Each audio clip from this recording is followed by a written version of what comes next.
suicide and social media. Um, okay, Professor, thank you very much indeed. Let's just continue. There was a time when I wanted to do an explainer a video about suicide, and I started doing some research. Here in northern Nigeria, especially where we live in Kano State, the reason why people may commit suicide, the reasons are not that serious. Most of it comes from a relationship. Like he has a girlfriend, he had a girlfriend, he wanted to marry her, but the parents say no, they refused. And then he just went on and commit suicide. There are a couple of cases that have happened, that have been happening mostly. It's not like in India when someone fails exam and they just jump off Yeah. booked off or something like that, or people hang themselves because of bank loans, and as it happens for farmers in villages in India and stuff like that. What briefly can you say about the issue of suicide in America, and if it happened to have conducted some researches looking at other countries, what would you say about it? Yeah, so in the United States, we are seeing a period where we're having more suicides than we had 10, 15 years ago. That appears to be across all age categories, and in fact, it's most pronounced in middle-aged adults. And even you can break it down further. I mean, so like the two groups of Americans who commit suicide the most are mid-20s American Indians, or Native Americans. Which is probably not a shocker. They have relatively fewer job prospects that oftentimes are brought up in poverty. So on extent, alcoholism and other drug use is high in that population.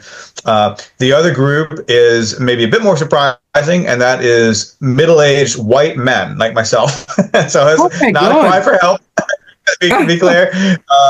But again, same thing. It's in American culture, at least, being in your 50s is relatively high. There's a lot of pressure from all sides. Most of your safety nets are taken away. Again, a lot of people, their career didn't work out the way or they're maybe unemployed. At this point. And we do have a lot of problems with opiates. So a lot of people were prescribed pain medication that they got addicted to, and now they're struggling to get off those addictions. So there are again multiple economic, social, drug-related issues that have seemed to have driven up our suicide rate. Now, the United States is kind of unique among developed nations in that sense. We're not seeing the same problems in Europe or other countries. So this is a fairly unique American problem, at least in the developed world. Obviously, other countries have other problems for different reasons. You mentioned India, and I forget what other country you mentioned. Oh, just Nigeria, I think. Yeah, Nigeria, yes. Yeah, and you see, like there are other countries, like New Zealand has a really, really high suicide rate. We don't know why, even compared to the U.S. Like they haven't seen the same pattern. Like it stays steady, but high. And I don't know what's up with New Zealand. It seems nice. I've been. It seems nice. I don't know. Yeah.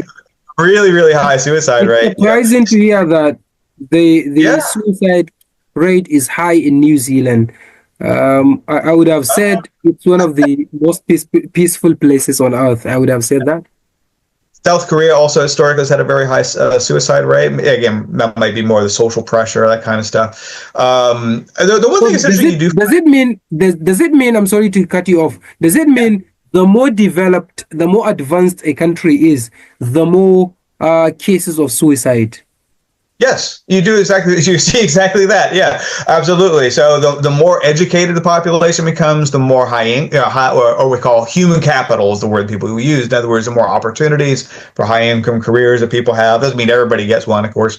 You tend to find higher suicide rates under those situations. So the developed world tends to have higher suicide rates than the developing world, or the third world, as some people used to call it, which is kind of the opposite of homicide. So you see this like countries that are high suicide tend to be low homicide countries. Countries that are low homicide it works in both directions. It's like you see this like inverse relationship between homicide and suicide. So countries in the developed world, including the U.S., tend to be relatively high on the suicide scale, relatively low on homicide, whereas you see places like Venezuela, Mexico, parts of the Caribbean, in that are high homicide but low suicide.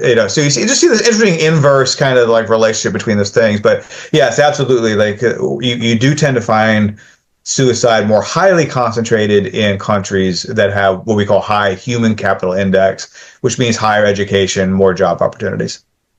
And nobody knows why. Yeah, of course, that's the tricky part of it. Nobody knows why exactly this has been happening. But then another thing is that what is the role of social media in this? Very little, if any. There's no evidence that social media plays a role. This appears to be mostly a moral panic that people are having about social media. Again, you can look at the contrast in between the United States and other developing countries. That first off, the highest suicide rates are among older adults who are lower social media users compared to teenagers. But even if you just look at teenagers, for instance. Across countries, other countries that are high social media adopting countries like in Europe, South Korea, Japan are not showing the same trend of teens increasing in terms of suicide and such. And even in the United States, when we look at like why do some teenagers express suicidal ideation, as we call it, it tends to be related to problems in the family. So it tends to be the teens who are experiencing parental abuse or neglect, who've had parents who've committed suicide, or who have parents who are absent. Their father might be incarcerated, or their mother is dead, or who knows what. Those tend to be the teenagers that are having the most struggles. Marginalized teens like gay or lesbian teens have higher suicide rates. So that's where we're seeing a lot of issues. It's not around social media. The kids that use more social media versus less doesn't really make much of a difference. In terms of things like mental health or suicidal outcomes. So we're looking at the wrong thing, even when we look at the U.S. Okay. I don't know. What about celebrities? Have you ever been confused as to why a celebrity would end up killing themselves? There's this guy, Sushant Singh Rajput. He was a popular rising star, promising Bollywood actor. Suddenly in 2020, during the COVID, he was found hanged. He killed himself, and he was this rising, enterprising, promising actor. Very handsome, and he did some interesting movies. And I also believe that even in Hollywood, there may be a couple of guys that might have committed suicide. And Sushant in Bollywood in India is not the only person. There's another lady called was it Jia Khan, something like that. She appeared in a popular Amir Khan film that was made in 2008-9, Gajini. I don't know. I'm confused personally. How on earth would a celebrity commit suicide? As a psychologist, have you ever given it a thought? And have you discovered why? Yeah, I mean, and of course, there's never just one reason why a person commits suicide. It's just a complicated decision people make, not always a rational decision, as you might imagine. And I'll talk about two that sort of popped to mind when I was thinking of it, like famous cases in the United States. And one, of course, was Kurt Cobain, who was a rock star in the 90s and very famously shot himself to death. And I think in his case, it's very plain to say that he had, by his own admission, he had mental health problems and substance abuse problems, including heroin addiction, that he experienced prior to becoming a rock star. And it just, becoming having lots of money and fame, well, it didn't fix those issues for him. And of course, being a rock star itself can create a lot of pressure on people. There's a lot of pressure to make money for other people, so there are a lot of demands and such. So there's his case. The other one that's sort of famous in the United States was Robin Williams, the comedian. And, so he was older. I think he might have been in his 60s by the time he committed suicide. And in his case, we know that he was experiencing the early stages of some form of dementia. I think it was Lewy body dementia he might have been experiencing, but he was in the early stages of dementia. I don't think he had been diagnosed yet, but he was experiencing the symptoms. And he apparently, my understanding at least, is that he found the symptoms to be so unpleasant that he decided to take his life before his own, symptoms got worse, basically. So, I mean, that's just two examples, but that points out like the reasons can be very different from one case to another one. In one case, you had, a young individual with longstanding mental health problems that fame didn't fix. In another case, you had someone who may have been experiencing end of life decline and decided to take his own life before the symptoms got worse. So very, very different scenarios, for those situations. So, but usually, yeah, I mean, you tend to find suicide occur more often with social isolation, people who've experienced shame, particularly men who've experienced shame or humiliation. May commit suicide. People that have had long-standing depression that just doesn't seem to get fixed with treatment very effectively. People who've experienced suicide in their social environment, their family members or friends have committed suicide. Those tend to be the things we look for, to worry about that sort of thing. And it's the same for famous people as it is for everybody else. Mm-hmm. Yeah, definitely. Money doesn't fix everything. Money can fix a lot of things, don't get me wrong, but money doesn't necessarily fix a person's mental health. Yeah, of course. A lot of people would think that, okay, as long as you have money, you have happiness. But then you also believe that money doesn't buy everything. Right. Yeah, it was like the joke, sometimes I say is like, money doesn't buy you happiness, but not having money doesn't buy you anything, but, so what we tend to see with money, of course, is that people that are highly impoverished do tend to be less happy than everybody else. To buy people happiness over being maybe somewhere in the middle class range. That's fantastic. So we're drawing towards the end of the program. Any solution? How should we deal with depression and suicide as a teacher, as a scholar? Would you give some recommendations? I mean, some suggestions?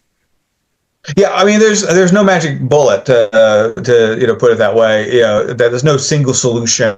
One thing is, of course, we know that like social isolation is one factor in suicide. So letting people know that you're there to listen, letting people know that you're there to talk with them, not cutting them off, not being cruel to them, in a moment of shame or humiliation. Those things can help a little bit, since we know that those things can promote things, in the context of being a provider, trying to connect people with services, whether that's a national suicide prevention hotline or mental health services that may be beneficial for them, that can help as well. As a community, we need to look for, families that are struggling because suicide does tend to be intergenerational, at least to some degree. So, if you have a family unit where one person has committed suicide, the other members of the family are now going to be at high risk for suicide. It's just kind of how things work. So making sure they have adequate support and services that can help them through the trauma of their family member committing suicide, can be helpful. But I mean, I wish I could tell you like, oh, just give me a call and I'll fix it within 3 weeks. That's just not how it works. It's not, there are treatments that can help. Unfortunately, none of them are necessarily magic bullets. That's why you do sometimes find people that have been through treatment for many, many years. That becomes part of the reason they do decide to commit suicide, is that they've been through treatment and none of it has been effective for them, unfortunately. So I'm very sympathetic to that position. I'm still, as you might imagine, anti-suicide. And I still think, reminding people sometimes also of the consequences of their suicide can help. So sometimes people think, well, I'm useless. Nobody's going to miss me anyway. And, if you point out, well, hold on, we know is when you commit suicide, it's not just you, the people around you end up at elevated risk. Do you want them to kill yourself too, or themselves too? That may be something that could actually give people a little bit of pause. It's like the old, the thing that actually tended to work for a lot of people was simply having religion, right? Particularly if people that came from religious faiths like Catholicism, and forgive me, I don't know what the thinking is in Islam on this, but in Catholicism, right, if you commit suicide, you go to hell and burn forever. Yeah, it's true in Islam. It's also true in Islam that if someone commits suicide, kill themselves, they would go to hell. Yeah, so people don't want to do it because they don't want to go to hell, right? It's rude, but it's effective. I mean, I'm serious. I mean, this actually works to prevent people from doing it because they fear the consequences, right? In this very metaphysical, very spiritual, kind of way. If you convince everybody to become atheists, then you remove that deterrence. So deterrence works, right? So I mean, and I don't necessarily think you need to make everybody, become a committed Muslim or Catholic or whatever, but you find other things that are deterrents as well. So, well, this, you may not believe it, but this really, we know statistically this is going to traumatize other people in your life. And yeah, you should kind of feel guilty about that. Yeah, you know yeah, what I mean? sure. Like, bad. I mean, Yeah, about sure. doing this to other people, Being the that sole might be reason, the purpose of, yeah, being the reason for that. You should not be the person that would bring misery to your right. family by committing suicide. I mean, I think reminding people that they are important can also Yeah. help significantly in the Yep. healing process, in the therapy process, and stuff like that. Yeah. Yeah, sure. This is very important, and I'm very much grateful to you for offering these pieces of advice that I believe would go a long way in helping those who have started developing suicidal thoughts. And Yeah. let's hope that it will reduce or decline drastically. Final thing. Finally, I'm sorry I've taken too much of your time, and you are Oh, it's so good. kind. But Yeah, and I hope you have enjoyed the conversation. absolutely. It's been tons of fun. No, I really enjoyed it. Thank you very much indeed. So, video games, why do you believe that video games are not or should not be regarded as a responsible factor for making people violent? Well, it's based on a lot of different pools of evidence, at this point. I mean, I think one of the fascinating peoples that, that not everybody realizes, we talked about school shooters, sort of like mass homicide a little bit earlier, is if you look at, the data on mass homicide perpetrators, they actually play fewer violent video games than other men, and it's mostly men, their age, so we just don't see that connection between violent game playing and mass homicide. But we've had lots of different studies, and of course they don't all necessarily agree, but I would say at this point, the research literature is pretty clear that when we're talking about like real serious aggression, whether it's assaults or homicides or bullying or dating violence or that kind of stuff, that there's just no link between gameplay and and aggression. During cross nationally, the countries that consume the most video games, like Japan, South Korea, the Netherlands, tend to be among the least violent in the world. We look at even U.S. data that U.S. violent crime dropped while violent video games were becoming really popular in the 90s and 2000s. So, I mean, just from a bunch of different data sources, we just don't see that evidence to suggest that this was something that we needed to worry about. Okay, so have you discovered, as a psychologist, the reason why people become violent and take up arms and start shooting at people, killing people? Oh, they're unhappy. Not surprised at that. I mean, I don't mean to be Yeah. facile about it, but they're not. I mean, it depends on what you're talking about. There are different types of violent crimes, right? If you're talking about like mass homicide, they usually are chronically mentally ill individuals who also are antisocial, right? So you see this combination of antisocial personality disorder with chronic depression or schizophrenia, and that's in some cases a dangerous mix. When you look at things like gang violence or more general youth violence, again, you tend to find that that's mostly males who are coming from impoverished backgrounds. So they have fewer educational opportunities, they have fewer occupational opportunities. They were never encouraged to connect with society. They don't believe society is out to look out for them. So they may have poor schools, poor health. The hospitals are not very good that they're exposed to. There's more pollution in their neighborhood. Just everything you could think of. They're just growing up in very, very difficult, impoverished situations. And, they look across the street and somebody else has got a lot more stuff than they got, right? So they just feel like society just left them behind. Now, ironically, they take it out on other poor people mostly, Yeah. so most crime is within neighborhood, right? We don't see a lot of transfer of crime from poor neighborhoods to wealthy neighborhoods.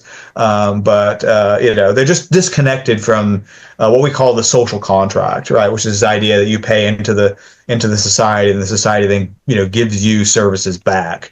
And if all you look around is you see poor people in your neighborhood, and you're going to a crappy school, and people aren't going to want to hire you, then of course you become like a drug dealer, because they're the dudes with the money, right? And that's what happens. So and that's what happens across now. If you look at this is true in France, the U.S., England. It tends to be these neighborhoods that are really impoverished and underserved that you see the most crime. Yeah, definitely. So, which means the government needs to do more in providing essential services to the people that have, well, elected it, the people that have voted for the guys occupying the political seats and offices. Well, I think, right? Yep, that sounds good to me. Yeah, of course it costs money, right? So that's the Yeah, problem. yeah, definitely. Yeah, that's fantastic. So I think we have exhausted All right. almost all of the things that I have jotted down on my jota. And Professor Christopher J. Ferguson, I don't know, what is it that you think we should have discussed, which we did not? Well, we didn't talk about how handsome I am yet. So Yeah, I think yeah, we covered covered a yeah. lot of good topics. Yeah, sure, Yeah. definitely. You're handsome and you're very kind above all. And I'm sure your family are lucky to have you around. Sure. Yeah, well, hopefully they haven't kicked me out yet, so that's good Oh, news. Yeah. that's fantastic. I really appreciate you're one of the kindest people I've ever hosted on the show. Of course, I'm saying that you're one of them because I've hosted a lot of kind people, and you are absolutely one of them. And I will always remain grateful for your patience, your kindness, your enormous contributions to the program, and so on and so forth. And you're simply the best. Thank you for your words. I do appreciate that. This has been a lot of fun. Definitely. So, Yeah. so in return, what would you say about the show and me and everything as a Well, I've psychologist? had a great time. I've really enjoyed our conversation. So this has been a lot of fun. I've appreciated you as a host, and I'd be happy to be on anytime. I think we talked about a Oh, lot of stuff, and yeah. So that's fantastic. Yeah, I'm also looking forward to having you back, inshallah, anytime you are available. So thank you very much indeed. On behalf of everyone that has contributed to the production of the show, Professor Christopher J. Ferguson from Stetson University in Orlando, Florida. Thank you very much indeed once again, sir. all right. Thank you for having me on. I appreciate it. All right, goodbye. Bye bye. Regards to the family. You as well. Take care. Yeah, thank you. All right.